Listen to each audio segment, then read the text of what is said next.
Yung pag ano, huwag mo isama. Okay na yan. Baka pati ako mabayaran. Dito. Hindi, yung tipo nakagaling pa siya. Oh.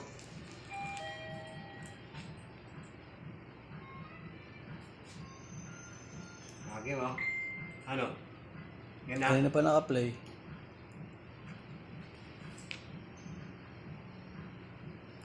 Umupo kasi Sir Koy dyan kanina, hindi niya napagana yun.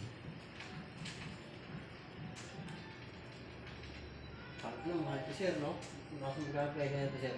200,000. Ito bahay yan, boy. Ano? 200?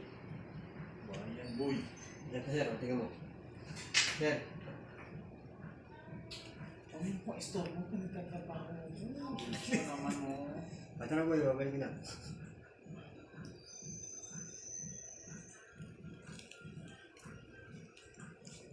Send mo na lang kay ano. Sino ba nangihingi ng ano neto, Sir Koy?